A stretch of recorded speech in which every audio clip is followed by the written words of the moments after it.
Ma sœur sortait de l'allée en marche arrière quand elle a soudainement appuyé à fond sur l'accélérateur et m'a délibérément roulé sur la main, sous les yeux de toute la famille. Ce n'était qu'une erreur, a plaidé ma mère alors que je hurlais d'agonie, ma main écrasée toujours coincée sous le pneu. Ma sœur s'est contentée d'afficher un sourire narquois depuis le siège du conducteur. Oups! Je ne t'avais pas vu là. Quand je l'ai supplié de déplacer la voiture, papa m'a donné un coup de pied dans les côtes. Arrête de te plaindre. Puis maman a marché sur mon autre main. Voilà ce qui arrive quand on se met en travers du chemin. Ils m'ont laissé là, coincé, pendant 20 minutes avant de finalement bouger la voiture. À l'hôpital, la chirurgienne spécialiste de la main a examiné mes doigts déchiquetés, puis a regardé les radiographies, qui montraient de multiples fractures anciennes qui avaient mal guéri. Elle a regardé mes parents et a dit fermement, « J'appelle l'inspectrice Morgan immédiatement. » Le sourire narquois de ma sœur a disparu. La matinée avait commencé comme n'importe quel autre dimanche chez mes parents, dans la banlieue de l'Ohio. Je m'étais rendue là-bas pour ce que ma mère, Patricia, avait qualifié de brunch familial obligatoire afin de célébrer la nouvelle promotion de ma sœur Mélissa dans son agence de marketing. Le soleil de juillet tapait fort alors que je me tenais près de l'allée, un plat à gratin que j'avais apporté pour le repas à la main. Mélissa avait garé sa Honda CR-V argentée à un angle bizarre un peu plus tôt, bloquant une partie du passage. Elle est sortie de la maison d'un pas sautillant, son mari Tyler la suivant, les clés cliquetant dans sa main. « Il faut que je déplace ça avant que d'autres personnes n'arrivent », a-t-elle annoncé en se glissant sur le siège du conducteur. Je me tenais à environ 1 mètre du pneu arrière, attendant de pouvoir passer une fois qu'elle aurait reculé. Le moteur a vrombé. Je l'ai regardé ajuster le rétroviseur et nos regards se sont croisés une fraction de seconde. Quelque chose de froid a traversé son expression. Ce qui s'est passé ensuite s'est déroulé dans un ralenti terrifiant. Au lieu de reculer doucement, Mélissa a écrasé l'accélérateur. Le véhicule a fait une embardée en marche arrière à une vitesse choquante. J'ai essayé de sauter pour l'éviter, mais mon pied s'est pris dans une fissure inégale de l'allée. Le plat à gratin m'a échappé des mains, se brisant sur le béton alors que je trébuchais en avant. Le pneu arrière a attrapé ma main droite. Le poids du véhicule de 2 tonnes s'est abattu sur mes doigts et ma paume. La douleur qui a traversé mon corps était différente de tout ce que j'avais jamais ressenti. Blanche, incandescente et dévorante.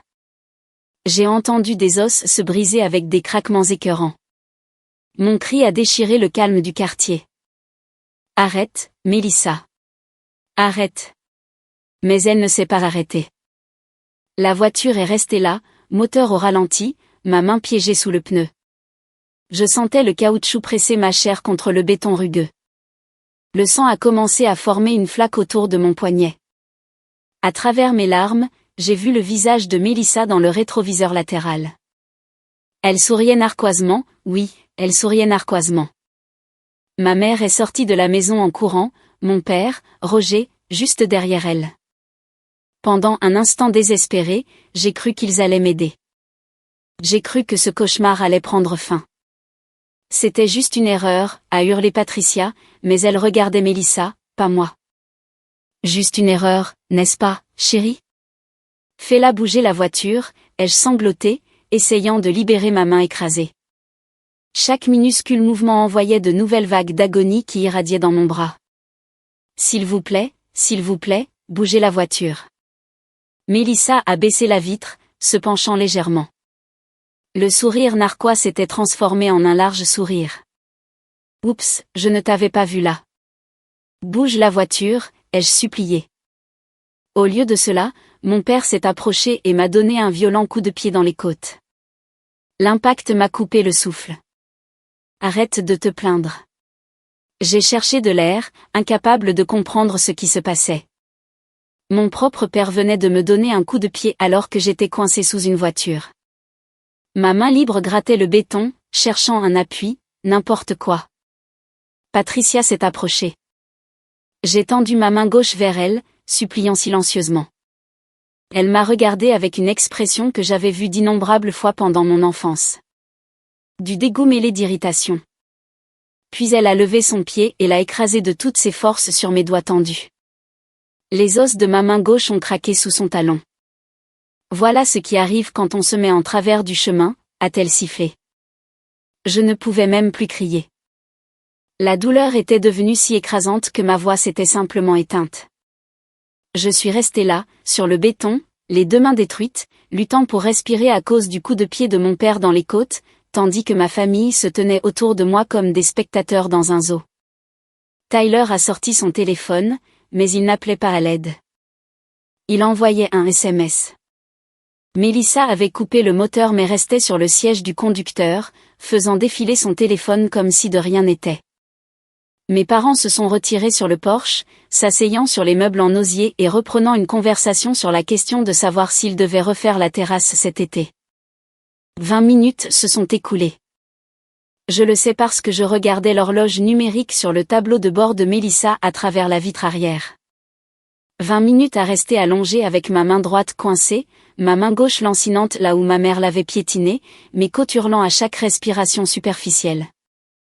Des voisins sont passés avec leurs chiens. Aucun d'eux ne s'est arrêté. Soit ils ne m'ont pas vu derrière la voiture, soit ils ont supposé que tout allait bien puisque ma famille semblait si peu concernée. Finalement, Melissa a soupiré de manière théâtrale. Je suppose qu'on devrait probablement l'emmener à l'hôpital avant qu'elle ne saigne partout dans l'allée. Papa vient de la faire refaire. Elle a démarré le moteur et a avancé. Le relâchement de la pression aurait dû apporter un soulagement, mais au lieu de cela, j'ai senti chaque terminaison nerveuse de ma main détruite hurler. J'ai bercé ma main droite contre ma poitrine. Elle ne ressemblait plus à une main, mais plutôt à un sac d'os broyé enveloppé dans une peau déchirée et saignante. Ma main gauche enflait rapidement, devenant déjà violette. Roger m'a attrapé brutalement par le bras et m'a mise debout. Allez, on t'emmène au mémorial. Ils m'ont chargé dans leur berline Lexus, ma mère au volant tandis que mon père était assis sur le siège passager. Personne ne m'a offert quoi que ce soit pour la douleur. Personne ne m'a demandé si j'allais bien. Melissa et Tyler suivaient dans la Honda, bien que je n'ai aucune idée de pourquoi ils prenaient la peine de venir. Le trajet jusqu'à l'hôpital mémorial a duré 15 minutes. J'ai passé chaque seconde à essayer de comprendre pourquoi cela s'était produit. Mais la vérité, c'est que je le savais déjà. Je l'avais toujours su. J'avais 28 ans et j'étais le bouc émissaire de la famille depuis aussi longtemps que je pouvais me souvenir. Melissa était l'enfant prodige. Belle, charmante, brillante, incapable de mal faire aux yeux de nos parents. J'étais la pièce de rechange, le plan B, celle qu'il gardait sous la main pour avoir quelqu'un à blâmer quand les choses tournaient mal. En grandissant, Melissa cassait quelque chose et c'est moi qui étais punie. Elle ratait un examen, et c'était somehow de ma faute parce que je la distrayais par mon existence. À l'âge de 16 ans, j'avais appris à me rendre aussi invisible que possible. J'ai déménagé à 18 ans pour l'université et ne suis jamais revenue, ne leur rendant visite que lorsqu'on me convoquait pour des événements familiaux obligatoires. Mais je n'avais jamais imaginé que cela pourrait dégénérer à ce niveau de violence. La violence physique avait été principalement le domaine de Patricia, une gifle par-ci, une bousculade par-là, des gestes brusques qui laissaient des bleus, mais rien qui ne nécessitait une attention médicale. C'était différent. C'était une tentative de mutilation. C'était le mal incarné. Aux urgences, Patricia s'est précipitée vers l'accueil, des larmes coulant sur son visage. Une performance digne d'un Oscar. Ma fille a eu un terrible accident. Aidez-la, s'il vous plaît. Ils m'ont prise en charge immédiatement. Un infirmier nommé Kevin m'a aidé à m'allonger sur un lit et a commencé à découper ma chemise pour évaluer les dégâts. Ma main droite était grotesque, enflée au double de sa taille normale, tordue à des angles anormaux, saignant encore lentement. Ma main gauche semblait légèrement mieux, mais était clairement cassée aussi. Que s'est-il passé ? A demandé doucement Kevin en posant une perfusion. Avant que je puisse répondre, Patricia a parlé depuis le seuil de la porte. Un terrible accident dans notre allée. Mon autre fille reculait et ne l'a pas vue. Elle est tombée et la voiture lui est passée sur la main. Nous sommes vraiment anéantis. Kevin a hoché la tête en prenant des notes. Nous allons vous donner des analgésiques et appeler un chirurgien de la main. Ces blessures sont graves. Le médicament qu'ils m'ont administré par la perfusion a atténué la douleur, mais m'a laissé dans un état de brouillard et de déconnexion. J'ai dérivé entre conscience et inconscience pendant qu'ils prenaient des radiographies, faisaient des scanners, s'affairant autour de moi avec une efficacité silencieuse. Quelque temps plus tard, des minutes ou des heures, je ne saurais le dire, une femme en tenue de chirurgien est entrée dans la pièce. Elle avait des cheveux bruns parsemés de mèches argentées, tirées en un chignon soigné, et des yeux vifs et intelligents derrière des lunettes à monture métallique. Son badge indiquait « Dr Sarah Caldwell, chirurgien orthopédiste de la main ». « Je suis le Dr Caldwell », dit-elle en s'approchant de mon lit. « Je vais examiner vos mains, puis nous devrons parler de chirurgie. » Elle a pris ma main droite détruite dans ses doigts gantés avec une douceur extraordinaire, sondant les dégâts avec une précision experte. J'ai grincé des dents, mais je n'ai pas crié. Les analgésiques faisaient leur travail. Elle a ensuite examiné ma main gauche, pressant soigneusement le long de chaque os de doigt. Puis elle a affiché les radiographies sur un écran d'ordinateur fixé au mur. Les images brillaient en blanc et gris sur le fond noir. Même à travers le brouillard de mes médicaments, je pouvais voir l'étendue des dégâts. Ma main droite semblait avoir été frappée par un marteau. De multiples fractures sur chaque doigt, ma paume écrasée, des os déplacés et se chevauchant. Mais le docteur Caldwell ne regardait pas les nouvelles blessures. Elle avait zoomé sur ma main gauche, celle que ma mère avait piétinée. Elle a cliqué sur plusieurs images, son expression devenant plus sévère à chaque fois. « Ces fractures sont récentes », murmura-t-elle en montrant des cassures évidentes. Mais celle-ci, a-t-elle indiqué plusieurs autres zones où l'os paraissait plus dense, plus irrégulier, ce sont de vieilles fractures, des fractures guéries, plusieurs d'entre elles, et elles ont mal guéri, sans intervention médicale appropriée. Elle a affiché d'autres images, celles de ma main droite. Même à travers les nouveaux dégâts catastrophiques, elle a pointé des irrégularités similaires. Pareil ici. De vieilles cassures qui n'ont jamais été traitées. Vos doigts ont déjà été fracturés, plusieurs fois, en fait. Avez-vous des antécédents d'ostéoporose ou de maladies osseuses? Non, ai-je chuchoté. Le docteur Caldwell s'est tourné vers mes parents qui planaient près de la porte. Son expression était passée d'une préoccupation professionnelle à quelque chose de beaucoup plus dur. Je dois parler avec ma patiente en privé. Nous sommes sa famille, a commencé Roger. Dehors, la voix du docteur Caldwell a claqué comme un fouet. Maintenant. Quelque chose dans son ton a fait obtempérer même mon père. Lui et Patricia se sont retirés dans la salle d'attente, bien que je puisse les voir à travers la fenêtre vitrée, se blottissant l'un contre l'autre et chuchotant avec urgence. Melissa et Tyler se tenaient avec eux, les bras de Melissa croisés sur la défensive. Le docteur Caldwell a fermé la porte et est revenu à mon chevet.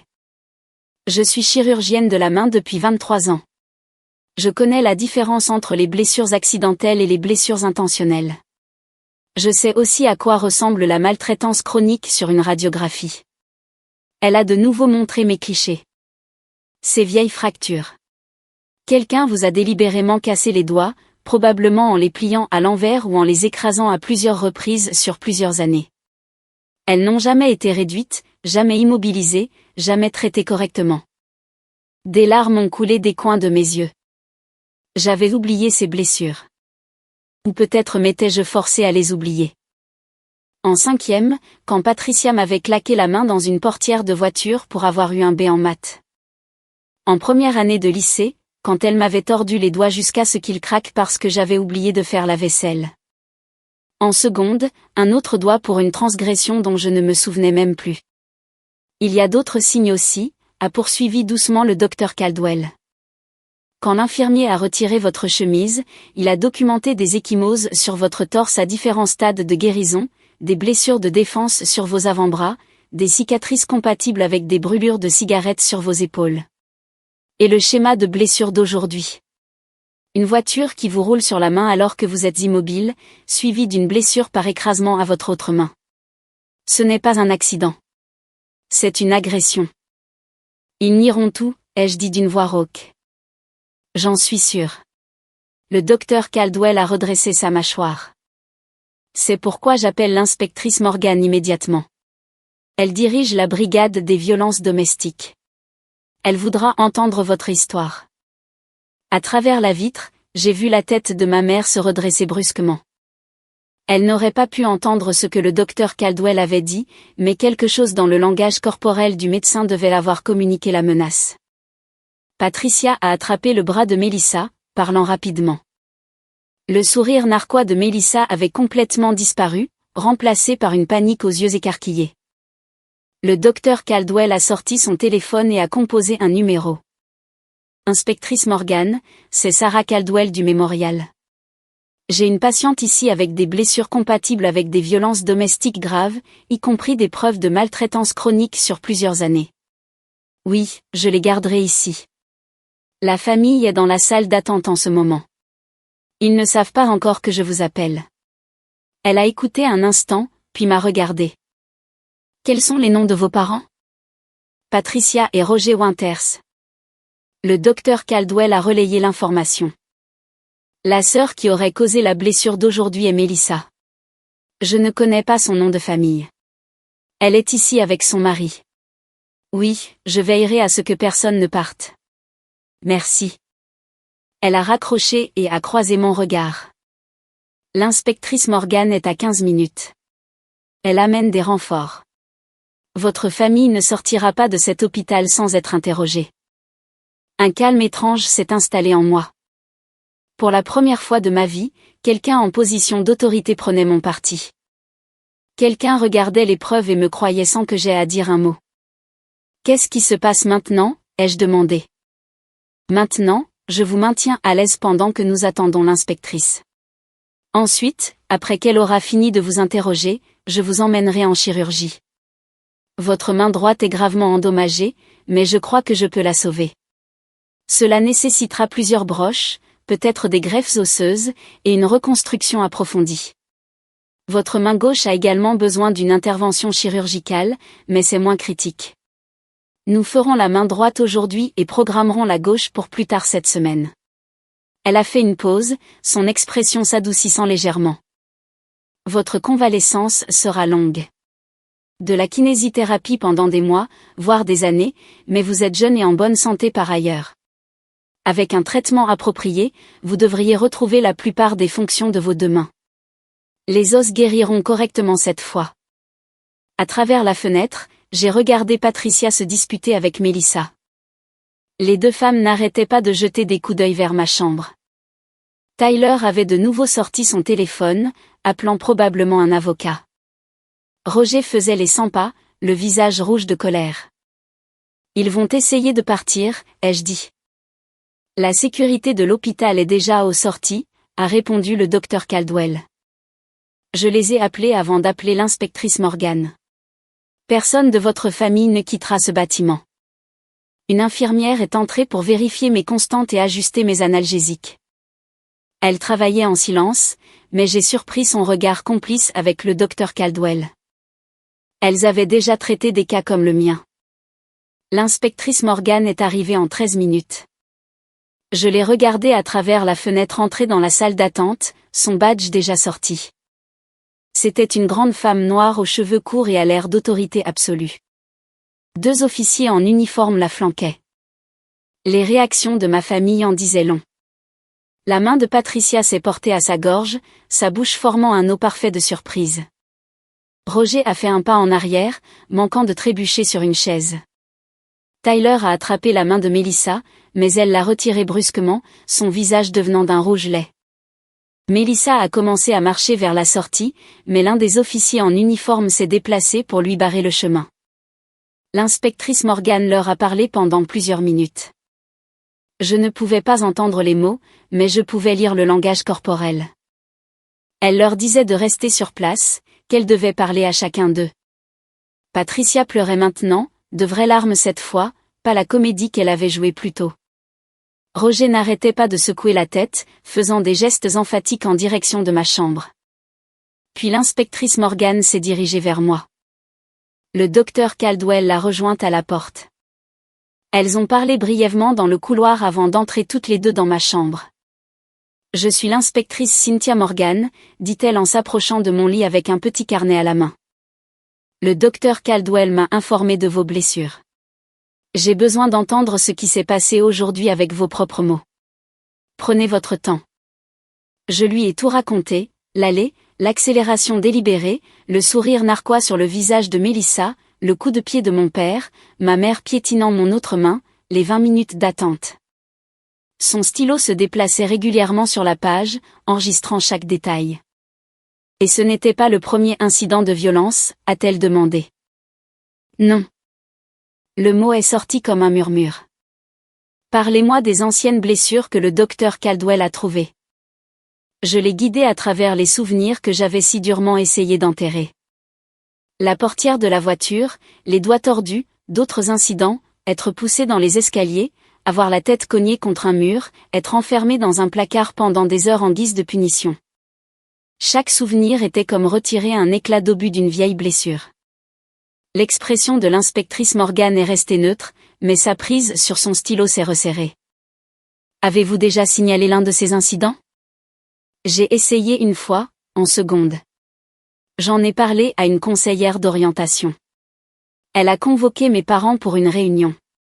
Ma mère a pleuré et a dit que je faisais une crise pour attirer l'attention, que j'étais une adolescente perturbée qui se blessait et la blâmait. La conseillère l'a cru. Quand nous sommes rentrés à la maison, ma voix s'est éteinte. Quand vous êtes rentrés, que s'est-il passé? Ma mère m'a cassé 2 doigts et m'a dit que si je disais encore quelque chose, elle s'assurerait que je perde toute la main. L'inspectrice Morgan a fermé son carnet. Je vais parler à votre famille maintenant. Des officiers seront postés devant votre chambre. Si vous avez besoin de quoi que ce soit ou si vous vous sentez en danger, dites-le leur immédiatement. Une fois que j'aurai terminé mes entretiens initiaux, nous procéderons à des inculpations formelles. Quel genre d'inculpation pour aujourd'hui? Agression avec une arme mortelle le véhicule, coups et blessures, peut-être tentative de meurtre, selon ce que dira votre sœur. Pour les violences passées, c'est plus compliqué, mais les radiographies du docteur Caldwell fournissent des preuves substantielles. Nous travaillerons avec le bureau du procureur pour déterminer les charges appropriées pour vos parents. Elle a fait une pause à la porte. Vous avez bien fait de me parler. Cela s'arrête aujourd'hui. Après son départ, le docteur Caldwell est revenu avec des papiers pour ma chirurgie. Nous sommes prévus pour la salle d'opération 3 dans 1 heure. J'ai contacté l'équipe d'anesthésiologie. Vous serez endormi pendant environ 4 heures, peut-être plus, selon ce que je trouverai en ouvrant votre main. Et ma famille? Ils ne sont pas autorisés dans l'aile chirurgicale. La sécurité de l'hôpital veillera à ce qu'ils ne s'approchent pas de vous. À votre réveil, vous serez en soins intensifs pour surveillance pendant la nuit, puis transféré dans une chambre normale demain. Je mets une note dans votre dossier indiquant que seules les personnes que vous approuvez explicitement peuvent vous rendre visite. Y a-t-il quelqu'un que vous voulez que je contacte? J'y ai réfléchi. Je m'étais si complètement isolée au fil des ans, minimisant les contacts avec la famille élargie pour éviter d'expliquer les bleus et les fractures. Mais il y avait une personne, ma tante Linda Winters, la sœur de mon père. Elle et mes parents ne se parlaient plus depuis environ 5 ans, quelque chose à propos d'un désaccord sur la succession de ma grand-mère, mais elle avait toujours essayé de rester en contact avec moi. J'avais juste gardé mes distances parce que mes parents me rendaient la vie impossible chaque fois que je la voyais. Le docteur Caldwell m'a tendu son téléphone. Appelez-la maintenant si vous en avez la force. J'ai composé le numéro de mémoire. Linda a répondu à la 2e sonnerie. Allô, tante Linda. C'est moi. Oh, ma chérie. J'essaie de te joindre depuis des mois. Ta mère n'arrête pas de me dire que tu es trop occupée pour parler. Est-ce que ça va? L'inquiétude dans sa voix a brisé quelque chose en moi. J'ai recommencé à pleurer, à travers les larmes, je lui ai tout raconté. Les années de violence, l'attaque d'aujourd'hui, l'hôpital, l'enquête de police. Elle a écouté sans m'interrompre, bien que je puisse l'entendre pleurer aussi. Je monte dans ma voiture tout de suite, a-t-elle dit quand j'ai fini. Je serai là dans 2 heures. Ne t'inquiète de rien. Tu n'es plus seul. Le docteur Caldwell a récupéré son téléphone. Votre tante a l'air d'être une bonne personne. Elle l'est. Mon père lui en veut parce qu'elle a réussi, qu'elle est indépendante et qu'elle n'a pas suivi les attentes de mes grands-parents. Elle dirige sa propre entreprise, ne s'est jamais mariée, a refusé d'avoir des enfants. Tout ce que Roger pense être un défaut chez les femmes modernes. Eh bien, elle est sur le point de devenir votre meilleure avocate. Le docteur Caldwell a vérifié sa montre. Je dois me préparer pour la chirurgie. Essayez de vous reposer. L'équipe d'anesthésie sera bientôt là. L'heure suivante s'est écoulée dans un brouillard de procédures préopératoires. On m'a transporté dans les couloirs, transféré sur une table d'opération, équipée de moniteurs et de perfusion. L'anesthésiste m'a expliqué ce qui allait se passer, sa voix apaisante et professionnelle. La dernière chose dont je me souviens avant de m'endormir, c'est le visage du docteur Caldwell au-dessus de moi, masqué et prêt, ses yeux plissés avec réconfort. Je me suis réveillée aux soins intensifs sous une lumière tamisée et le bip régulier des moniteurs. Ma main droite était enveloppée dans un énorme bandage, suspendue dans une sorte de harnais attaché à une potence. Ma main gauche était également bandée, bien que moins lourdement. La douleur était présente mais gérable, atténuée par les drogues qui coulaient dans ma perfusion. Une infirmière a remarqué que j'étais réveillée et s'est approchée.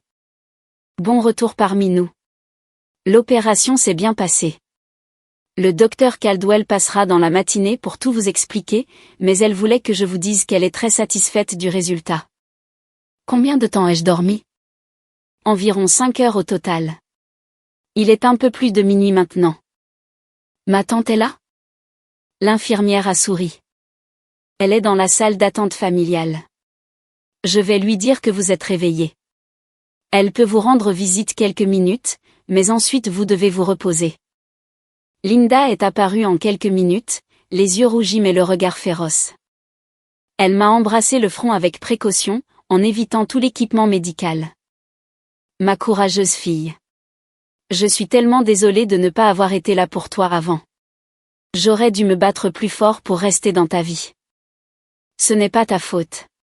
Ils auraient rendu ça impossible. Eh bien, ils ne peuvent plus me tenir à l'écart maintenant. J'ai déjà parlé à l'inspectrice Morgan et lui ai fait une déclaration sur la dynamique familiale. Je lui ai aussi parlé de plusieurs incidents dont j'ai été témoin quand tu étais plus jeune. Des fois où j'ai vu ta mère t'attraper brutalement ou des bleus suspects. Je n'avais pas réalisé toute l'étendue à l'époque, mais je savais que quelque chose n'allait pas. Qu'a dit l'inspectrice à propos de Melissa et de mes parents? L'expression de Linda s'est durcie. Ta sœur et tes 2 parents ont été arrêtés il y a environ 2 heures. Melissa est accusée d'agression avec une arme mortelle et de coups et blessures. Tes parents sont accusés de complicité puisqu'ils t'ont empêché d'obtenir de l'aide et ont participé à l'agression. Des accusations supplémentaires liées à la maltraitance d'enfants historiques sont en attente. Ils sont tous en garde à vue jusqu'à leur comparution demain. Le soulagement qui m'a envahi était presque physique. Ils sont vraiment en prison? En détention provisoire. Le juge a refusé la caution parce que l'inspectrice a soutenu qu'il présentait un risque de fuite et un danger continu pour toi. Apparemment, ton père a essayé de forcer le passage pour retourner dans ta chambre juste avant leur arrestation et la sécurité de l'hôpital a dû le maîtriser. Ça n'a pas aidé leur cas. J'ai fermé les yeux, traitant cette information. Ma famille était en prison. J'étais en sécurité. Après 28 ans de violence et de peur, j'étais enfin, vraiment, en sécurité. Et maintenant, qu'est-ce qui se passe, ai-je demandé. Maintenant, tu te concentres sur ta guérison. Je prends un congé sabbatique de mon entreprise. Je vais rester ici en ville, aider à coordonner tes soins, gérer les procédures judiciaires. J'ai déjà parlé à une avocate spécialisée dans les cas de violence familiale. Elle va nous aider à naviguer dans l'affaire pénale et potentiellement à intenter une action civile. Une action civile? Pour les dommages et intérêts, les frais médicaux, la douleur et la souffrance, le traumatisme émotionnel. Tes parents ont des biens, cette grande maison, des comptes de retraite, des investissements. Ils devraient payer pour ce qu'ils t'ont fait, financièrement et légalement. L'infirmière est revenue, poussant doucement Linda vers la porte. Elle a besoin de se reposer maintenant. Vous pourrez revenir le matin. Linda a serré ma main valide avec précaution. Je serai là. Dors bien, ma chérie. Tu es en sécurité maintenant. Au cours des 3 jours suivants, le tableau complet s'est dessiné. L'inspectrice Morgan a monté un dossier complet en utilisant les radiographies, la documentation médicale, mon témoignage, la déclaration de Linda et les entretiens avec des voisins qui avaient été témoins d'incidents suspects au fil des ans. Un voisin s'est manifesté pour dire qu'il avait vu toute la scène de l'allée et avait déjà appelé le 911, mais que l'ambulance avait été annulée avant d'arriver. Patricia avait appelé le central en prétendant que c'était une fausse alerte. Le mari de Melissa, Tyler, a accepté de coopérer avec la justice, fournissant des messages textes qui montraient que Melissa avait parlé de vouloir me « donner une leçon » pour l'avoir éclipsée lors d'événements familiaux. Apparemment, le fait que j'ai apporté un gratin fait maison au brunch l'avait exaspérée parce qu'elle n'avait acheté que des pâtisseries du commerce. L'agression était préméditée, pas un acte spontané. Le docteur Caldwell a effectué une deuxième opération sur ma main gauche 3 jours après la première. Celle-ci était plus courte et moins complexe. Elle a expliqué qu'elle avait réussi à reconstruire ma main droite en utilisant des broches, des plaques et une petite greffe osseuse de ma hanche. La fonction reviendrait progressivement avec la kinésithérapie, même si j'aurais probablement des limitations permanentes et des cicatrices. Vous rejouerez du piano si vous le voulez, dit-elle avec confiance. Vous écrirez, taperez, utiliserez des outils. Les anciennes fractures ont en fait aidé d'une certaine manière. Elles m'ont montré les faiblesses structurelles que je devais renforcer. Vos mains seront plus fortes qu'elles ne l'ont jamais été. La comparution a eu lieu alors que j'étais encore à l'hôpital. Linda y a assisté et m'a fait un rapport. Melissa a plaidé non coupable, son avocat affirmant que je m'étais délibérément positionné derrière la voiture. Patricia et Roger ont également plaidé non coupable, arguant qu'ils essayaient simplement de me calmer après un accident. Le procureur a demandé leur maintien en détention, et le juge a accepté, fixant la caution à 500 000 $ chacun, bien plus qu'ils ne pouvaient réunir immédiatement. Tyler a demandé le divorce 2 semaines plus tard. Apparemment, être marié à une femme qui avait tenté de mutiler sa sœur était mauvais pour sa réputation au travail. J'ai passé une semaine à l'hôpital au total, puis j'ai été transférée à l'appartement de Linda pour ma convalescence. Elle avait loué un 2 pièces meublé près du mémorial pour que je puisse facilement assister à mes séances de kinésithérapie et à mes rendez-vous de suivi. Mon appartement de l'autre côté de la ville est resté vide. Je ne pouvais pas imaginer y retourner en sachant que mes parents avaient l'adresse. La kinésithérapie était brutale. Travailler à travers la douleur et la raideur, réapprendre à saisir les choses, renforcer les os reconstruits. Mais ma kinésithérapeute, une femme patiente nommée Angela, me motivait avec de petites victoires. Le jour où j'ai réussi à tenir une fourchette fut une célébration.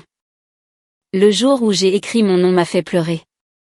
Le procès pénal était prévu 6 mois plus tard. Entre-temps, Linda m'a aidé à intenter une action civile contre mes parents et Melissa pour les frais médicaux, la perte de salaire, la douleur et la souffrance, et les dommages-intérêts punitifs. Les factures médicales seules dépassaient 200 000 $, 2 chirurgies complexes, une hospitalisation d'1 semaine, des mois de kinésithérapie, un traitement continu.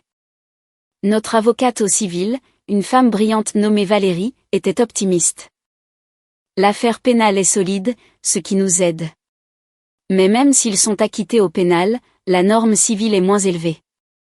Nous devons juste prouver qu'il est plus probable qu'improbable qu'il vous ait délibérément fait du mal. Et nous avons des preuves abondantes.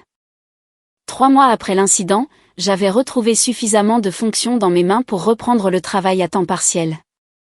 J'étais graphiste et mon patron avait été incroyablement compréhensif, me laissant travailler depuis l'appartement de Linda à des horaires réduits. Utiliser une souris et un clavier était encore douloureux, mais un équipement adapté m'aidait. J'ai aussi commencé une thérapie, la thérapie psychologique, pas physique. Ma thérapeute, le Dr Roberts, était spécialisée dans les traumatismes liés à la violence familiale. Elle m'a aidé à traiter non seulement l'incident de l'allée, mais des années de dommages accumulés. Le gaslighting, le rôle de bouc émissaire, la violence physique, la manipulation émotionnelle. Votre famille vous a entraîné à minimiser ce qui vous arrivait, a expliqué le Dr Roberts.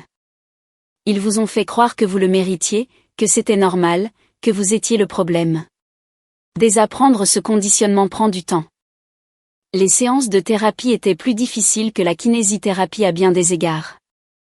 Le docteur Roberts m'a fait tenir un journal pour documenter non seulement les souvenirs, mais aussi les sentiments qui y étaient attachés. Écrire avec mes mains en guérison sur les moments où ces mêmes mains avaient été délibérément brisées semblait surréaliste. Une entrée que j'ai écrite s'est démarquée. Je me suis souvenu d'une fête d'anniversaire pour mes 14 ans. Mélissa avait été furieuse parce que j'avais reçu un gâteau plus grand que celui qu'elle avait eu pour son anniversaire 2 mois plus tôt. Peu importait qu'il y ait eu plus d'invités à mon anniversaire. Elle avait attendu que tout le monde soit distrait, puis avait attrapé ma main et m'avait tordu l'auriculaire jusqu'à ce qu'il craque. J'avais passé toute ma fête d'anniversaire avec un doigt cassé, incapable de le dire à qui que ce soit parce qu'elle m'avait chuchoté que si je disais quoi que ce soit, elle dirait à maman que je l'avais poussée la première. Vous avez été entraîné à protéger votre agresseur, a observé le docteur Roberts après avoir lu cette entrée. Dynamique classique de la maltraitance. La victime devient complice pour cacher la violence parce que les conséquences de la révéler sont pires que de l'endurer.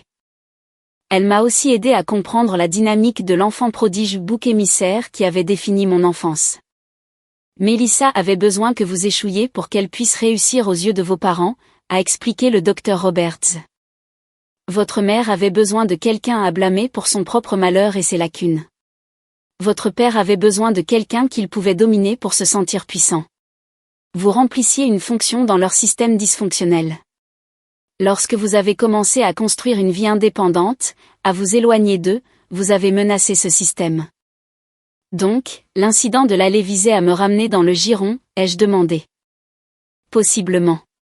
Ou c'était pour vous punir d'avoir osé exister en dehors de leur contrôle. Les agresseurs escaladent souvent lorsqu'ils sentent qu'ils perdent le pouvoir sur leurs victimes. Ces éclaircissements ont aidé à replacer mon expérience dans un contexte plus large. Je n'étais pas uniquement endommagée ou fondamentalement imparfaite. J'avais été systématiquement maltraitée par des personnes qui avaient utilisé leur pouvoir sur un enfant vulnérable pour satisfaire leurs propres besoins psychologiques.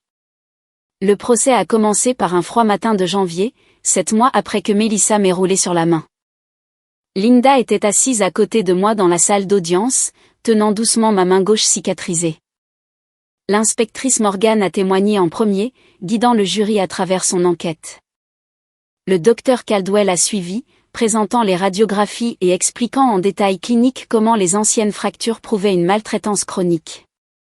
Le voisin témoin de l'incident de l'allée a témoigné, décrivant comment Mélissa avait délibérément accéléré et comment mes parents m'avaient agressée alors que j'étais piégée. Tyler a témoigné ensuite, partageant les messages textes et décrivant le tempérament explosif de Mélissa à la maison. Quand ce fut mon tour de témoigner, j'étais terrifiée.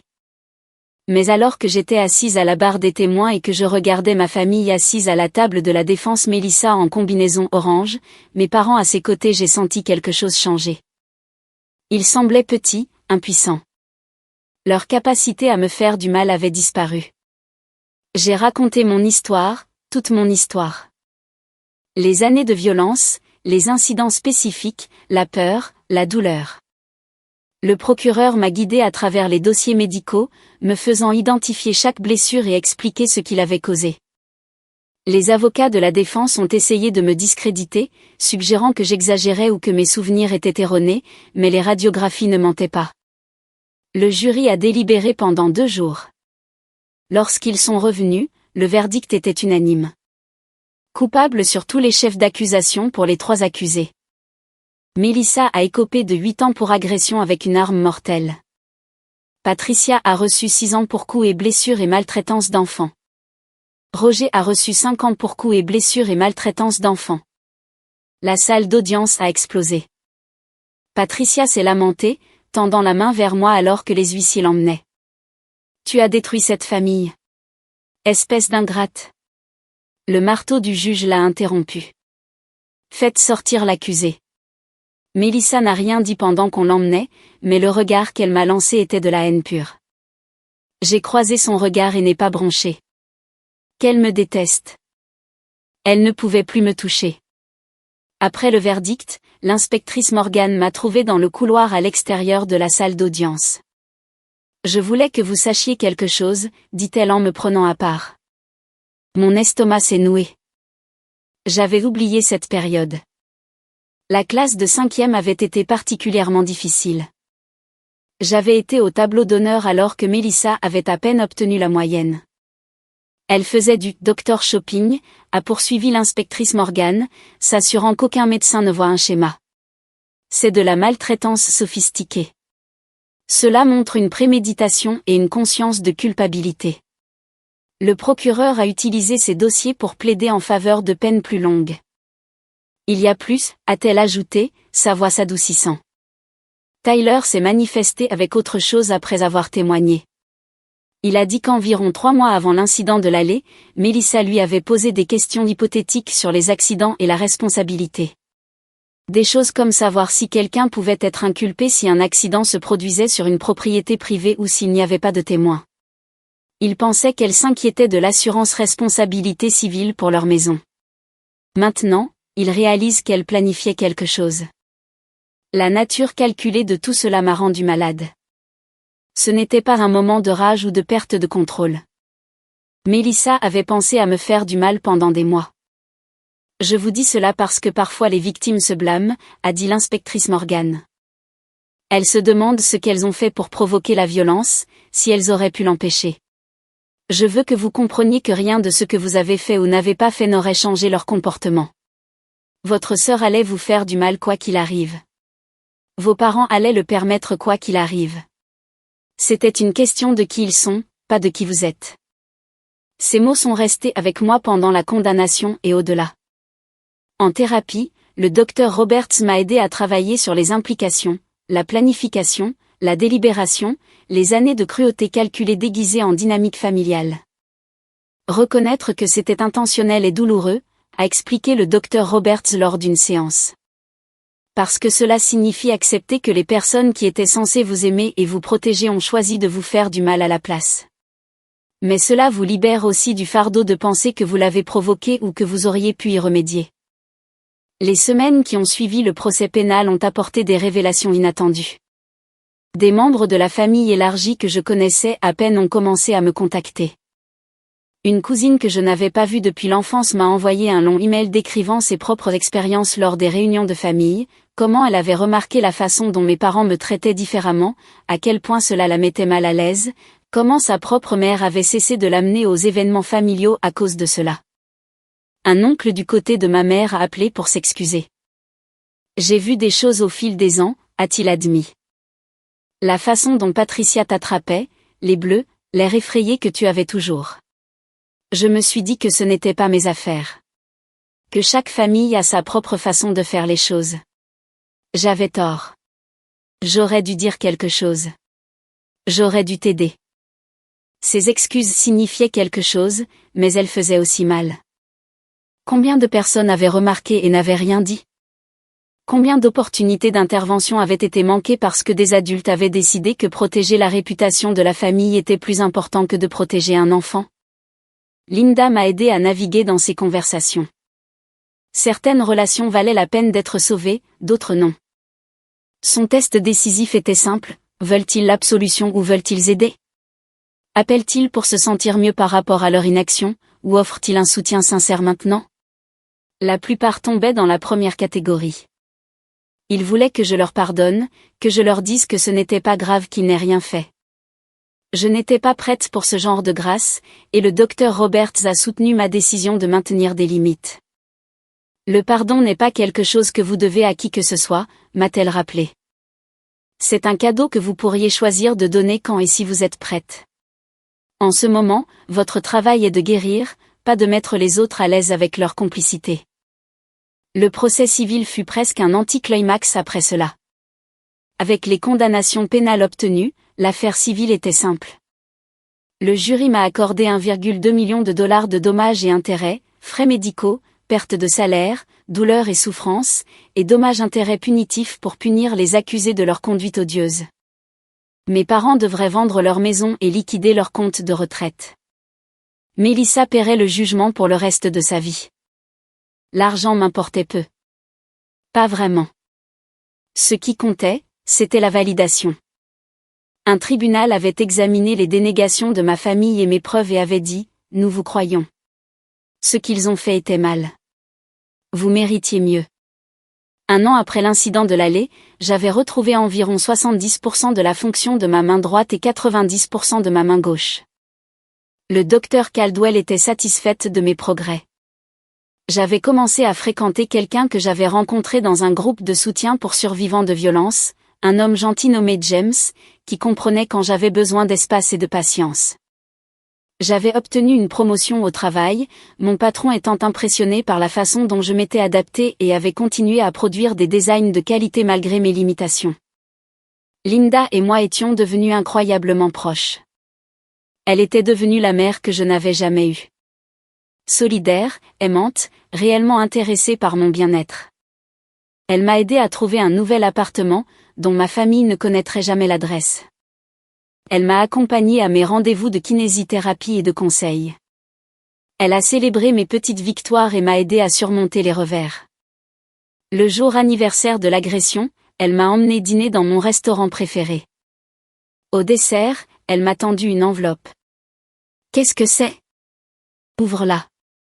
À l'intérieur se trouvait un chèque du jugement civil.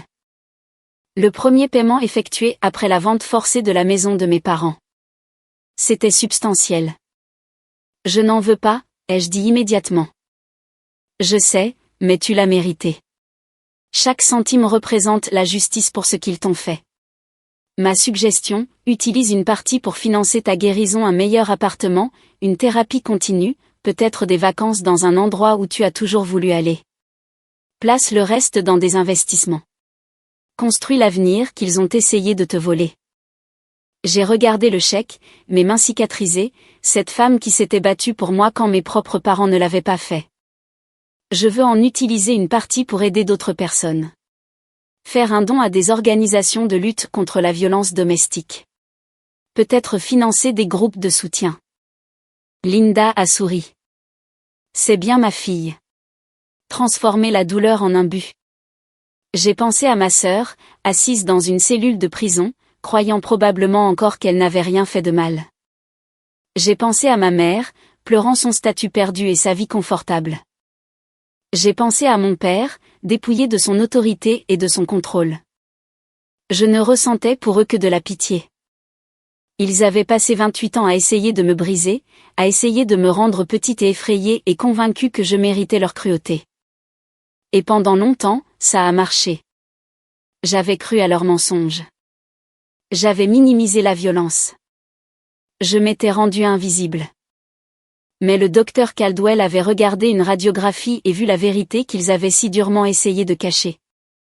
L'inspectrice Morgan avait écouté mon histoire et m'avait cru. Un jury d'inconnus avait examiné les preuves et validé mon expérience. Ma tante m'avait choisi au détriment de la loyauté familiale. Je n'étais pas brisée. J'étais en train de guérir. Et chaque jour, je devenais plus forte. Mes mains ne seraient jamais parfaites. Les cicatrices ne s'estomperaient jamais complètement. Je devrais probablement faire face à de l'arthrite et à une force de préhension réduite pour le reste de ma vie. Mais ces mains étaient les miennes. Elles avaient été écrasées sous le poids de la cruauté de ma famille, mais elles avaient été reconstruites avec précision et soin par une chirurgienne qui s'en souciait. Ces mains cicatrisées et reconstruites allaient construire une vie que ma famille n'avait jamais voulu que j'aie. Elles allaient créer de l'art, tenir les personnes que j'aimais, écrire ma propre histoire. Et n'est-ce pas là la meilleure des revanches ?